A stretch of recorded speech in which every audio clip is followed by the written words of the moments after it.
راکې خو نوکری پکې شرطي خیر دی پلار یې راکې خو نوکری پکې شرطي خیر دی که نوکري نه وي مزدوري پکې شرطي خیر دی دا د خان لور ده دا جنۍ زمانه پاتې واله پوره 50 تولې کالي پکې شرطي خیر دی دا د خان لور ده دا جنۍ زمانه پاتې واله پوره 50 تولې کالي پکې شرطي خیر دی زه خو د مینې په معنی تر اوسه پوه نه شوم مینه کوي خو دښمني یې پکې شرطي خیر دی رقیبه ما درنه ګټلې ته خبر شوې که نه زه خو شاعر یم شاعري یې پکې شرطي خیر دی اوس خو به زما مجبوري شوه خامخا به یې کومه یار د سعودي مسافري یې پکې شرطي خیر دی چې دا چې ښکلې نه ده عینې لځي نو څه لځي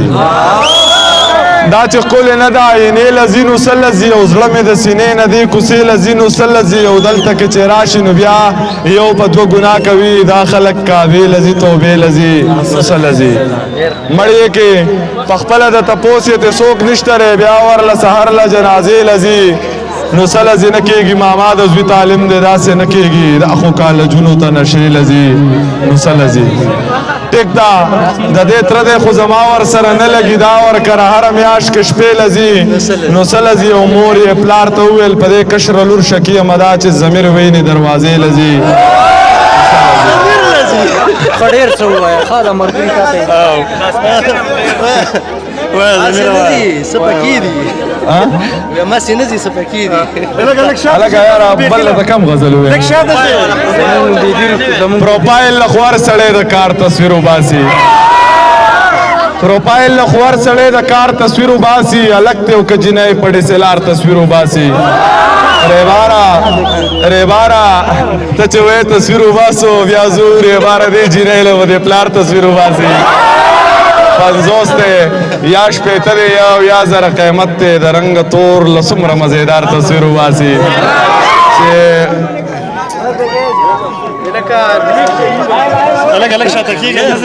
خبرې اورم خبرې ښه د زړه نه کومه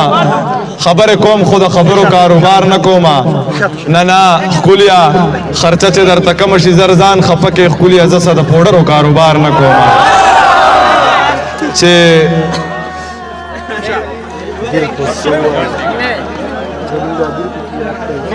نوی څه خپل کلام پیش کړي نوی بیخي نوی څنګه ولې ملا صاحب کې به دونو ګناه نه لکه صرف مونږ کافر یو مونږ صرف ګناهګار یو چې کې زړه ادبار دی راته دومره ادباري نه ښکاري مه کوه یار دی راته دومره ادباري نه ښکاري تعویض دی وکړو خو خدای خبر چې څنګه دی وکړو ملا صاحب کار دی راته دومره ادباري تعویض دی وکړو خو خدای خبر چې څنګه دی وکړو یا پیر صاحب کار دی راته دومره ادباري نه ښکاري صاحبه دا یار مې درلېږم خو چې مړ یې نه کې صاحبه دا خار دی راته دومره ادباري نه ښکاري ته ورته ووایه رضا یې که که نه نو ګورئ جنۍ دا پلار دی راته دومره ادباري نه ښکاري پاکستان والا یاره ډېر د پښتون زوی وی مې درته یا زما زړه وطن اله زما ځان وطن یا زما ګل وطن یا زما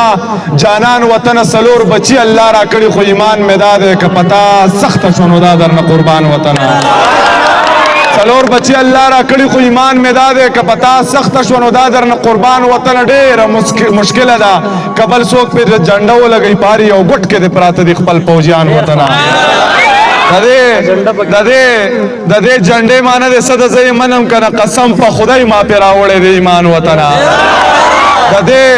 جنډې معنی دی څه ده زه یې منم که نه قسم په خدای ما پرې راوړی دی ایمان وطنه زه چې پیدا شوم زه ماشوم وم زه نه وم خبر ستا په سینه کې ماته شوی دی اذان وطنه او کستا خلاف و پتا پسې ټوپک اوچت کو قسم په خدای چې ډز بکوم په بابا جان وطن زما زړه وطن ال زما ځان وطن زما ګل وطن زما جانان وطن او دو شعر نور هم چې دامن خلک یو که ظلم په کشمیر کې کیږي مودي توای ټمبم مونږ له بچی نه راوړي د ظلم دامن خلک یو که ظلم په کشمیر کې کیږي مودي توای ټمبم مونږ له بچی نه راوړي د هغوی ظلم تشدد زمونږ ژوند تباه کو زمونږ په زړه کې زمونږ غم مونږ له بچی نه راوړي